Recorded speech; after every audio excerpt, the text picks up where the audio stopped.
This is question number 54 in your stats pack. You got two fair six-sided dice numbered 1 through 6, and they're rolled. What's the probability that at least one of these dice will be 3?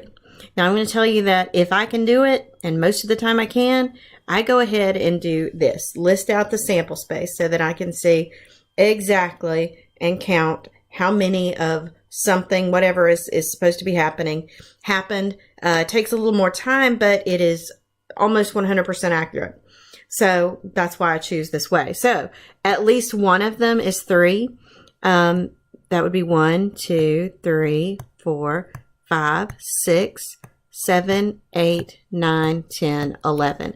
So out of 36, because 6 times 6 is 36, there are 11 that give you, generate in some way, a 3. So 11 out of 36.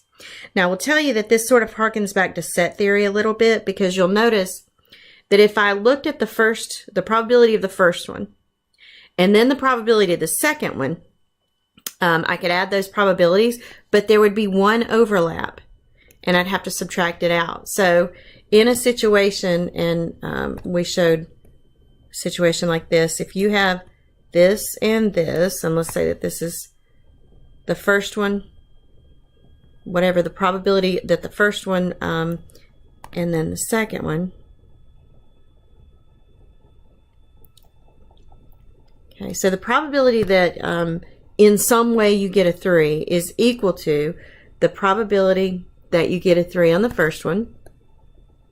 Keep in mind, there is, if I've got this is the probability of the first one, there's still that little bit of overlap that exists right here that you're going to have to account for. So you could add to that the probability of the second one, keeping in mind the same thing. There's that overlap that exists. Okay, so right there, the little green area, you've actually counted it twice, right? So what you would have to do is minus, you've got to subtract one of those overlaps, because in the real question or thing that it's asking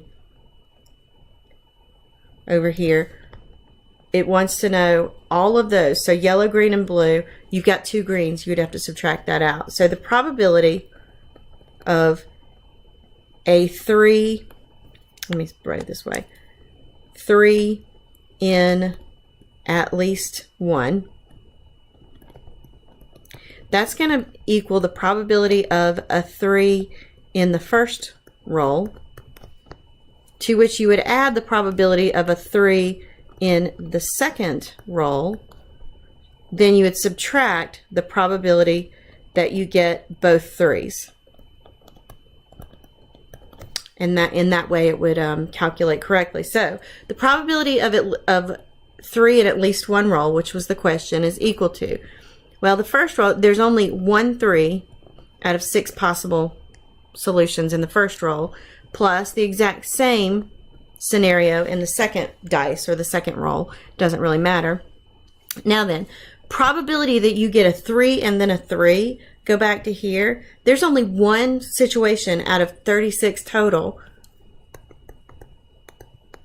where that happens. Okay, so if you want the probability of just a 3 somewhere, that would be 1/6 plus 1/6 minus 1/36. I'm going to go ahead and multiply numerator and denominator of these first 2 by 6 so that I have all common denominators. And that's equal to 6 out of 36 plus 6 out of 36 minus 1 out of 36. So that would be 12 minus 1. That would be 11 out of 36. So I personally like this. I like the sample space, but this is the set theory that would go behind the formula for that.